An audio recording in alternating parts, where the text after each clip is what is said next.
Okay, thanks for joining me, everyone. Charles Moscowitz here.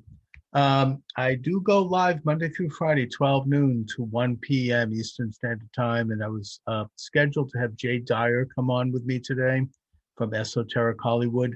I think Jay and I might have had a somewhat of a snafu in terms of communication, so he'll be joining me sometime next week. I have a pretty ambitious lineup today, however, at 2 p.m. I will be joined by David Horowitz from the Horowitz Center, an author of many books. And also at 3 p.m., I'll be joined by Josh Bernstein, who is a very tough and intrepid reporter. He's had his censorship issues, as have we all. And he'll be joining me at 3 p.m. Josh Bernstein Uncensored. But I figured in the meantime, I'd do just a brief little overview talk and swing open the phone lines.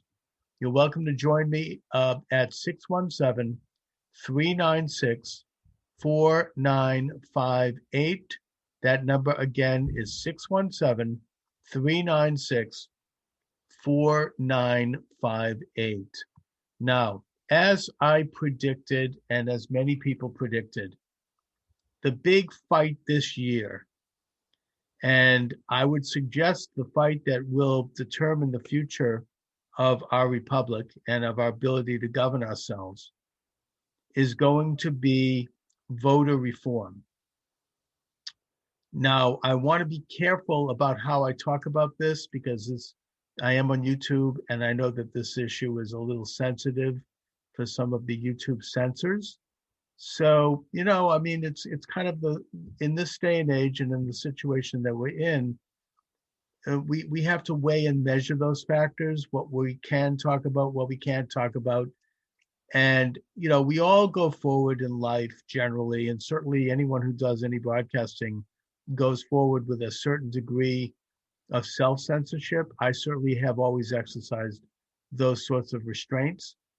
But in this heightened atmosphere where you have national censorship on a more formalized level, it's become much more difficult, and it goes beyond the simple means of preserving community standards, which I believe I do, and it gets into political speech. So, having said that, I am going to proceed here, and I'm going to proceed with some caution.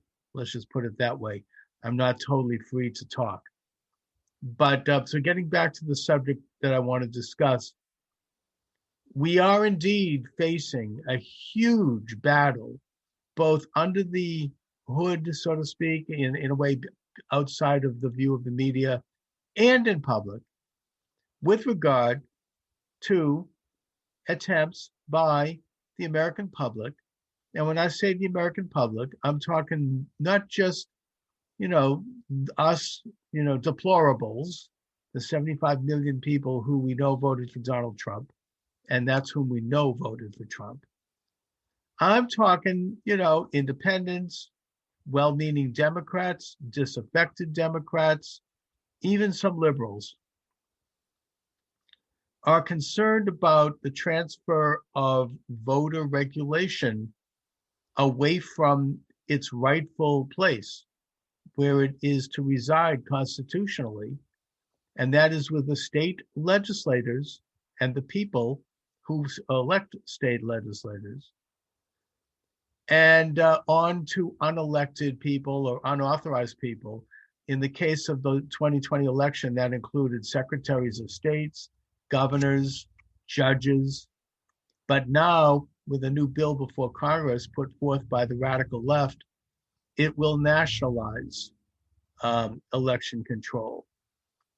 And this is a battle royale because it's shaping up in many states. I think it's going to be a growing number of states. I would hope all 50 states are involved in this. I would hope my own state of Massachusetts gets involved, even though there was no hard evidence in this state or accusations of voter irregularities in the last election. Nevertheless, there were unilateral measures taken by the governor to paper the House, so to speak. under the guise of the COVID emergency. He authorized the simple mailing out blindly of ballots without ballots that had not been requested. That is, look, again, this is not an issue of whether or not that's a legal matter. It is legal. The issue is whether or not that was approved by the state legislature. Article 1, Section 2 of the Constitution clearly says that it is the state legislature that decides and regulates election matters. They decide whether or not ballots should simply be sent out, not the governor, not the Secretary of State, as was happened in Michigan, not judges. And so there are constitutional questions around that. And I think that the founding generation and the founding fathers, in their wisdom, recognized that the state legislature is the best venue to regulate elections because that's where the will of the people resides. When you elect a local state senator or a local state rep, that person is accessible to you. That's your neighbor. That's somebody who is experiencing many of the same political and social vicissitudes that you experience. That person most closely represents your values and reflects those values and is sent to a state capital as a legislator to regulate those values and to pass laws. And so you have now a movement. What is my thoughts about the Jewish Messiah that has revealed himself in Israel? I'm getting a TikTok here. I know nothing about it. I mean, please send some information. If you want to call in or if you want to email me, charlesmoscowitz@gmail.com, or you're welcome to call 617-396-4958, 617-396-4958. If we have news of a Messiah in Israel, I want to know. Please call 617-396-4958. I know nothing about this, but I'll certainly look into it after the show, and you're welcome to call and talk about it. Anyway, getting back to the issue of elections. So now we have a movement. It's too late for the 2020 election because we already had situations where state governors, state secretaries of state, and judges unlawfully usurped the powers of the state legislatures and went ahead and passed regulations on election to help benefit Biden, I would argue, and under the guise of the emergency of the COVID-19, which I would suggest was, even if there was some kind of an impediment to voting, which there really wasn't because states don't already have absentee ballot laws. And if somebody wants to vote absentee, they can do that. But even putting that aside, if people felt that there was a crisis around voting because of the COVID-19 virus, they ought to have gone to their state legislatures to pass laws. Well, we know that governors, secretaries of states, and judges circumvented state legislators. They did an end run around state legislators, and they passed laws by fiat.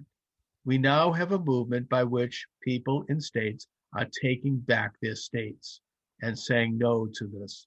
Now, the biggest one right now, the most famous one, if you will, the one that's causing national repercussions, is happening and has happened, I understand, in the state of Georgia, which was a state that I think by any objective standards had very major questions of improprieties during the last election. You had a weakening of the standards for out-of-state ballots being cast. You had people that passed away on the rolls that was their names were still there in the ballots, and that's a recipe for fraud because when the polls close, you can have corrupt election canvassers and officials filling in the names of anybody that didn't show up to vote. And that includes people who might have died. And we know that happens. I mean, Chris Matthews wrote about this in his book Hardball years ago. He witnessed it growing up in Philadelphia. And I think it's obvious that this happens. In the case of Georgia, there were two counties that sought to clean up their precincts by removing those names, by confirming that people on the list had either passed away or had moved out of state. And they were blocked from doing so by a federal judge by the name of Nancy Gardner Abrams. And Nancy Gardner Abrams is the sister of Stacey Abrams, who has about 27 lawsuits against her organization for voter, quote, improprieties, unquote, and who is involved with a push to register voters that might tend to go beyond conventional means to do so. And you also had a situation in Georgia of voter harvesting, in which case activists would go out and gather votes and choose votes and maybe unchoose certain votes. There were various elements to voter harvesting that bring up questions of impropriety. You also had, no voter ID. You had a weakening of signature verification. You had a weakening of actual vote. The paper the vote was printed on and whether there was a crease in it and all these other things going on. Shredded votes showing up in dumpsters and church parking lots. People being, in one case, this young man was killed under mysterious circumstances. There's all sorts of stuff going on in Georgia. Not to mention the electronic question of electronic voting. And now the people of Georgia have reasserted their sovereign right through their legislator to end some of these practices and to get a voter ID. And the response by the left-wing establishment, which seeks to subvert those rights, was to claim that this attempt was motivated by people who have something against Black men and women, which is a lie. And it's becoming more obvious that it was a lie. This, the idea of protecting the vote from fraud is one that protects the votes of all the people of that state, regardless of their ethnic background, number one. Number two, voter suppression happens when a real vote is weakened by and countered by a fake vote. That's suppressed. That vote was suppressed, regardless of the racial background of the person who cast the real vote. And number three, their attempt to make this claim it's becoming more obvious to people, is itself racist. Because what they're saying is that people of color are somehow less capable of registering to vote than white people, which is obviously a lie. And the people who are saying this obviously either don't know people of color or they don't care. They're using them as an excuse, as cannon fodder in their agenda to codify a compromised form of voting. I mean, obviously, people of color are just as capable of registering to vote as everyone else. They are just as capable of presenting ID as anyone else. I mean, here I'm getting a TikTok. You need an ID to literally do anything important in life. Yeah, exactly. You need an ID to buy a pack of cigarettes or get like groceries in some cases. I mean, we all need ID. I mean, the idea that somehow people of color don't have IDs is ridiculous, and it's racist. It's in a way, it's sort of like, as I've said, an old-fashioned imperialistic British form of racism that might have been covered by Rudyard Kipling, the white man's burden, right? You're a better man than I, Gunga Din. I mean, this kind of paternalistic, liberal view of people of color. It's racist and it's insulting and it's offensive. Not only that, but there's a new poll out now by Rasmussen, which indicates it's about 70% of the African American community rejects this argument. They say that we certainly can, and we certainly do, and we certainly are able to register to vote. Let me just see here. Rasmussen reports a majority of Black voters, 73%, believe voter ID is necessary to ensure a fair and secure election process. The survey asked the question, are laws requiring voters to show photo identification, such as a driver's license, before being allowed to vote necessary to a fair and secure election process? 70% of African American respondents said yes. So, that's more than a majority. Anyway, so the response and the result from the Georgia reasserting its right to regulate its vote was interesting from the position of the biggest businesses in that state, namely Coca-Cola, Delta Airlines, and I think Home Depot, if I'm not mistaken, in that they threatened to, they came out and condemning this vote. And that was followed up by the National Baseball League, which decided to become political. And they canceled the All-Star game, moving it to Atlanta, from Atlanta, moving it to Denver, a predominantly white city, by the way, from Atlanta, a very successful, predominantly Black city, all under the guise that they bought into this idea that Georgia was somehow doing something that had something against Black people. And this is really troubling. And it brought up a question that actually was brought up by Jeff Cooner at WRKO, and I think it's worth my repeating. I mentioned this on Wednesday on the program. And that is that the big tech, Google, Facebook, Twitter, all these guys, YouTube, every one of them, are developing social scoring for businesses. And they'll get to people too, if this is true. George Gilder, who's one of America's most respected intellectuals and who spent several years in China, I think on a mission as part of during the Bush administration, wrote a book recently, and I heard him interviewed about this, where he said that China is involved with establishing social scores for their citizens. In other words, if your social score, and they keep track of it through smartphones, and they spy on people basically, like they always did, but now they do it using high tech. And if your social score is not sufficient, then you're denied rights. I mean, you can't go out to certain places. You can't even get food in certain situations. Your freedoms are further restricted. Whereas if your social score is high, then you are on the inside and you get extra privileges. And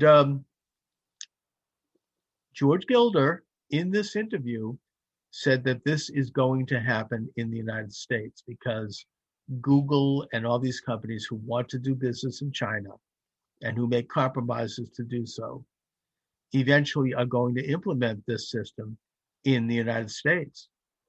And I mean, at the time, I was like, oh my God, that never could happen here. I heard this interview several years ago.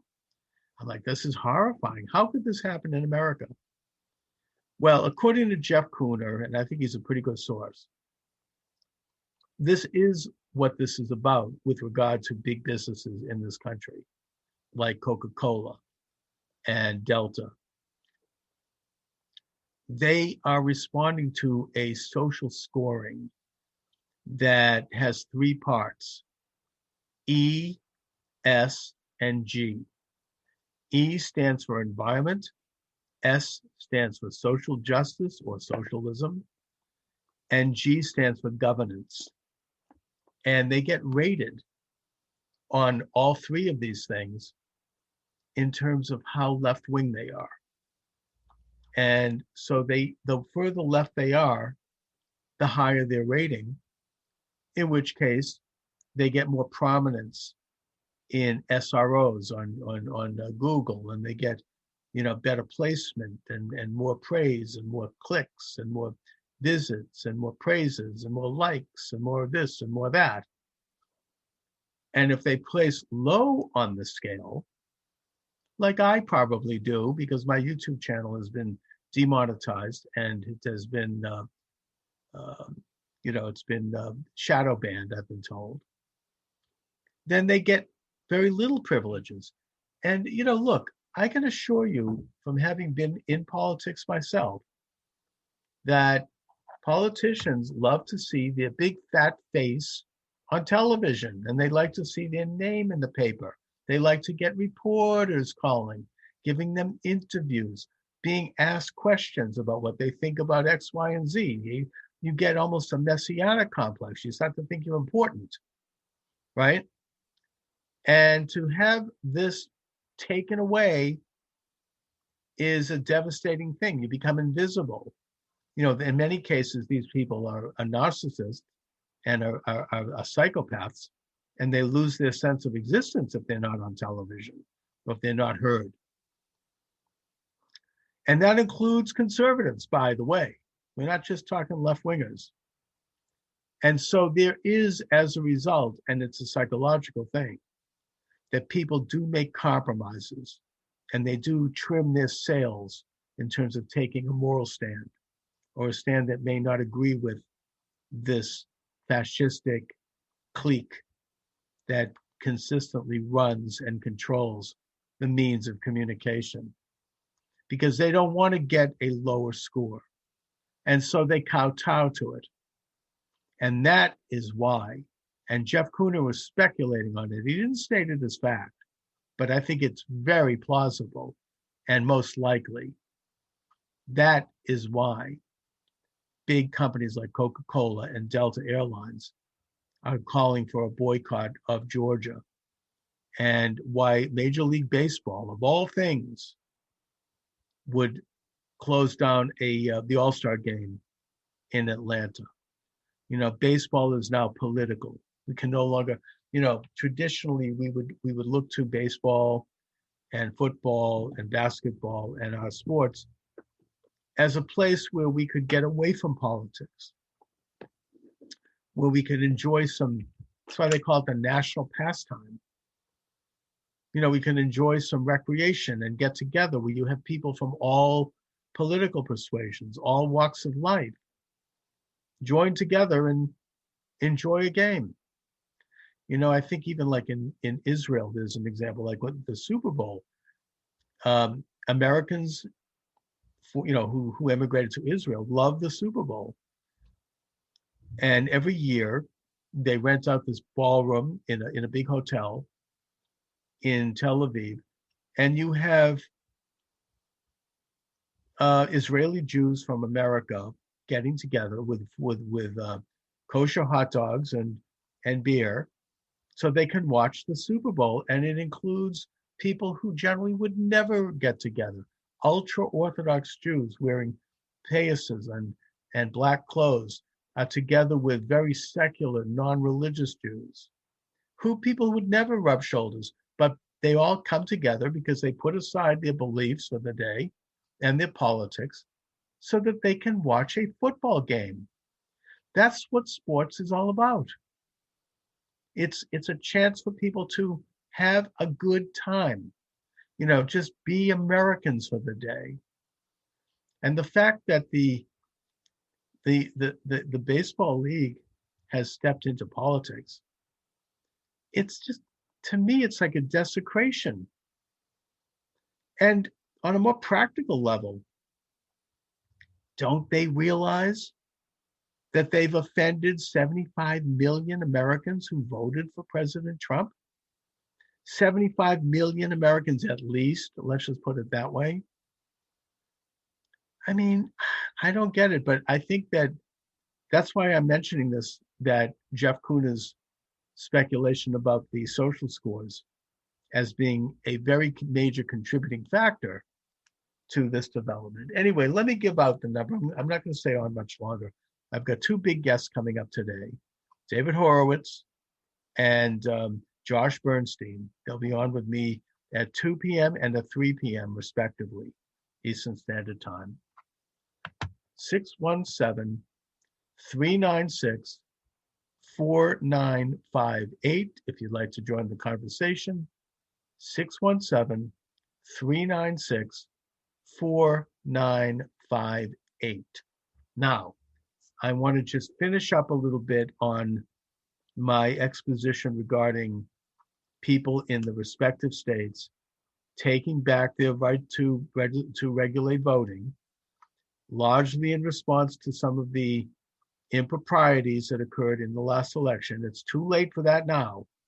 But although there is this recount in Maricopa County, Arizona, that we ought to keep an eye on, the 1.2 million ballots have been sequestered and are being fully audited there.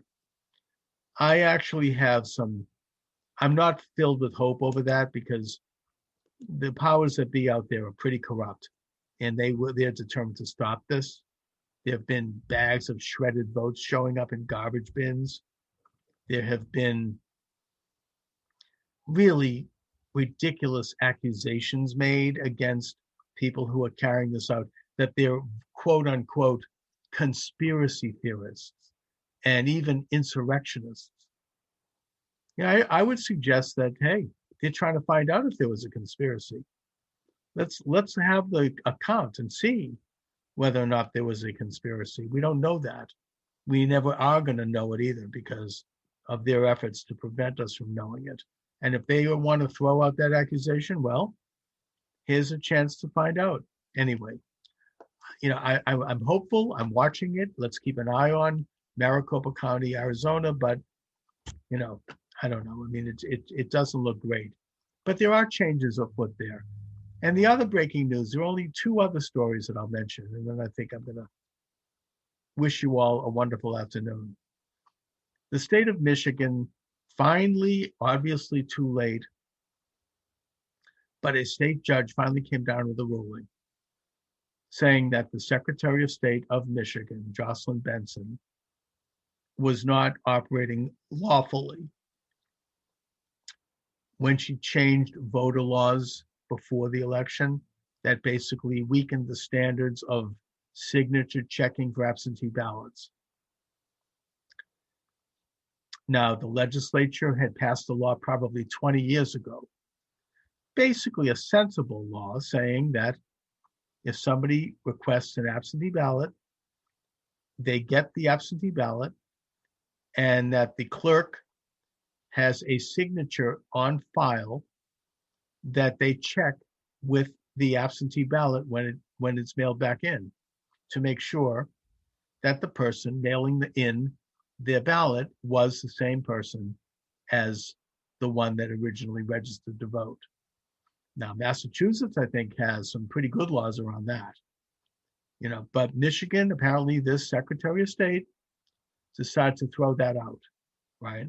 And again, we're talking about, in this case, a very partisan liberal left Democrat, that being Jocelyn Benson, who was helped in her election by the Southern Poverty Law Center, which is a very left-wing organization. So she says, no, we don't need to do that anymore. She simply signs a decree. Instead, if the signature even remotely resembles, vaguely, I think is the word they use, the signature on file, then we have to let that go through. Who gets to decide that? That's a good question. I mean, I would assume a local corrupt clerk. And by the way, that raises a bigger question too. And that is that on absentee ballots, and I don't know the answer to this, I think it probably varies by the state, but on absentee ballots, And I'm not even talking about these massive papering of the House under the guise of the COVID emergency, where unsolicited ballots were sent out, including in Massachusetts. Exactly how is it that these votes are confirmed once they're received? Who counts them? How are they counted? Is there accountability with regard to the counting of those votes? I don't know the answer to that. Maybe somebody listening right now knows. Anyway, a local state judge, that this was challenged by the state legislature, and finally, 3 months after the election, a local state judge has stepped in and said that that's not constitutional. It runs against the state constitution. It actually runs against the federal constitution, because only the state legislator has the authority to make such a law, or to end a law, or to change a law. And so she's been defeated. Now she's being called to testify before the State House in Michigan, and she's refusing. I don't go there. I'm not going, because the people that run the state legislatures are all a bunch of terrorists and insurrectionists and right-wingers and conspiracy theorists. So I'm not going. All right? That's the kind of arrogance we're dealing with. But the point is that we need to accept victories where they occur. And this was a victory, even though it's very, very late in the day, unfortunately. And the third one I want to bring up, I brought up Georgia, I brought up Michigan, is that yesterday I got news that in Pennsylvania, a judge, a state judge, has just come in response to a lawsuit from state legislators, and is allowing for the removal of 21,000 names, which are on ballots, of people who had passed away. 21,000. We're not talking about a few numbers here. 21,000. So the question, those names are finally being taken off the rolls. That should be done in all 50 states, all the time. Every year they should do a full audit of the registered voters to find out if there's anything there that's not right. And it raises the question that I raised earlier, which is, will there now be done an audit in that state to try to trace whether or not those 21,000 votes had been cast? Again, we're talking about people who are no longer with us. Did they come back from the dead? Were those votes cast on election day? I don't know. I'd like to know. There certainly should damn well be an audit on that. So those talk about Hunter Biden. What can you say? The FBI pretended there was no laptop for almost a year. All of a sudden, after the election and after their guy is safely ensconced, they then released the fact that there was a laptop. And during the election in October, when people brought up the laptop and all of its corrupt things on that laptop, which showed collusion with foreign powers, it showed things like, pay to play and, kickbacks and all kinds of other stuff, not to mention the gross and disgusting personal pictures of Hunter Biden. When this was brought up during the election in October, you had the entire liberal left media, and it shows how much they control the media. They responded by claiming that this was Russian disinformation, which was a lie.